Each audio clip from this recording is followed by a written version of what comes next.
Hey guys! Welcome back to another episode of my Ironman series. Gonna start this episode with some herbal training so we can reach level 20 and then use these lamps. Obviously use these lamps on herbal, but first you need level 20 on herbal to use it. Should only take a second and then we are done.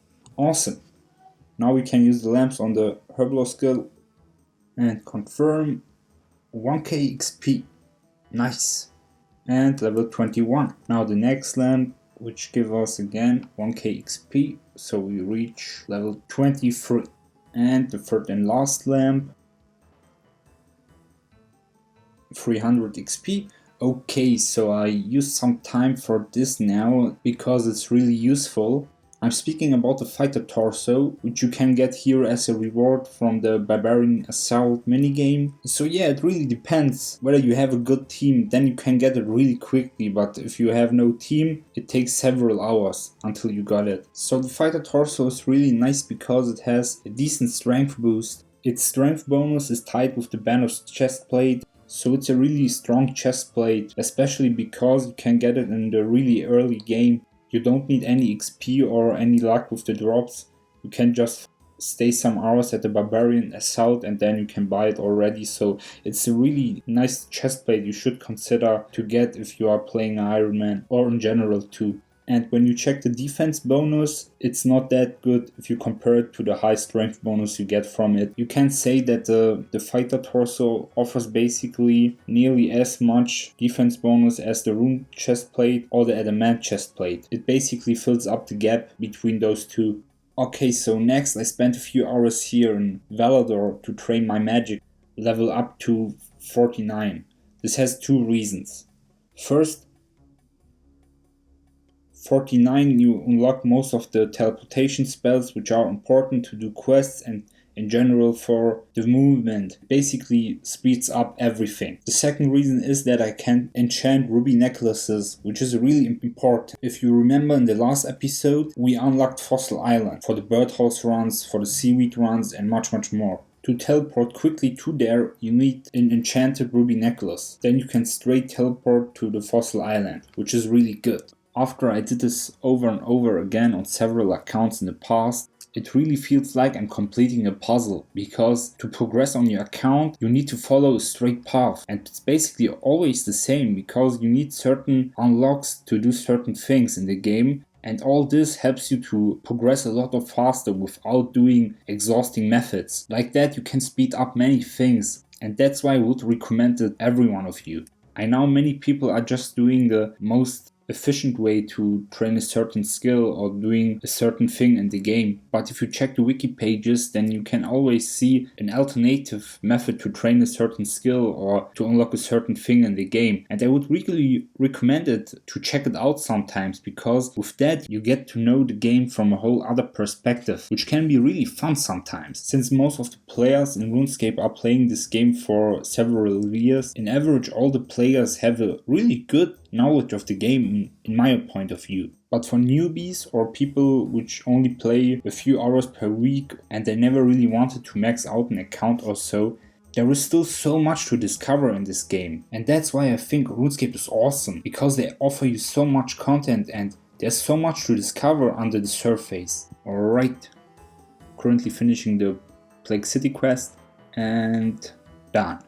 1 quest point, 2.5k mining experience. Sweet! So the quest for itself isn't important, but you need it as a requirement for biohazard, which is necessary to East Ardy, which we again later need to trade our grown cats against 100 death runes. Of course you need to do it anyways, but for us right now important is that we can trade our cats for death runes. And as you can see in my inventory, we have another to do. We need to train our construction level to 25, which is really great for the birdhouse runs. We got all those planks from Temporos, which is great. We will start to do mahogany homes. It's basically an alternative training method instead of mahogany tables and things like that. You get plenty more XP per plank, but of course it's a lot slower.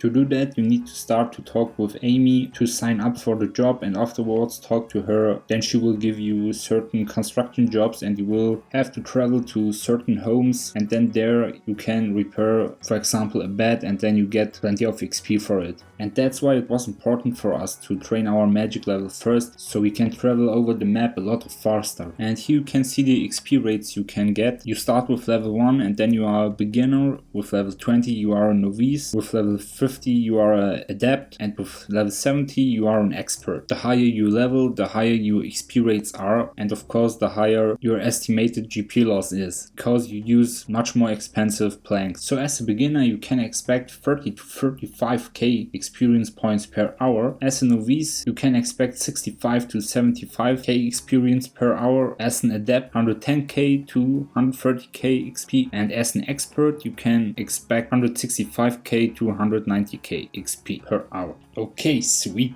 45 construction already, nice. Mythical asks, I'm curious what your goals are. Do you want to leave Venezuela with your family? Or are you trying to raise enough money so you and your family can stay comfortable? So yeah, this is a really tough question to answer.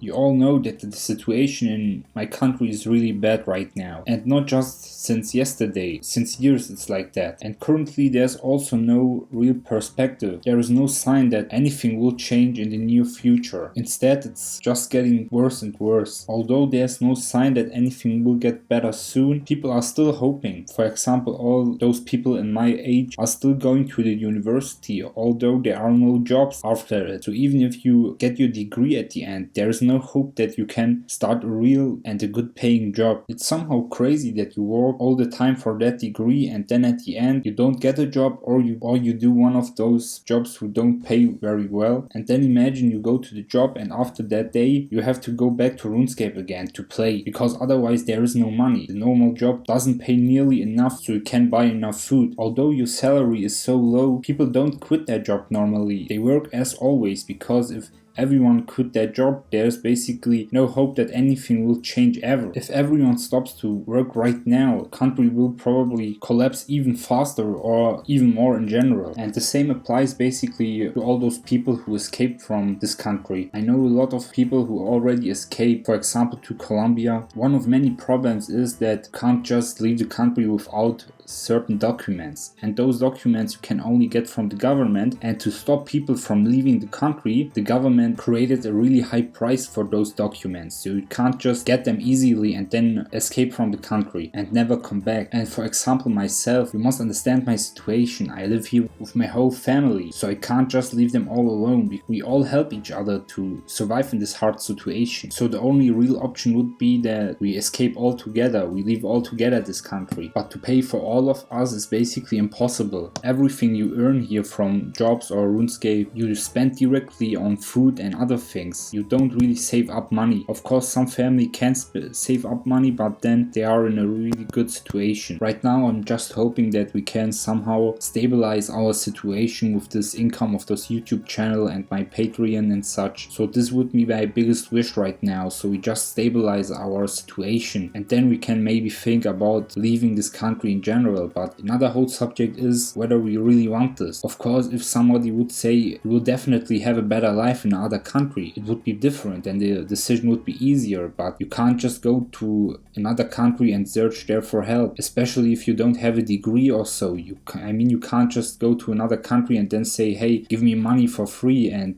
give me food and everything. You have to work normally there too, so you must have a degree, for example. So yeah, as you can see, it's really complicated, and I didn't really think about it much because there's no real option, even if I would want to do it. Okay, so as you saw, I got level 60 construction. After the 25 construction for the birdhouse runs, I thought, why not just using all planks I have? Otherwise I would have to go back anyway, so I decided to do everything and I use up all my planks. Alright, so we are at the end of the episode. Thanks again for watching. In the next episode we will continue to grind, and I hope to see you really soon again. Bye!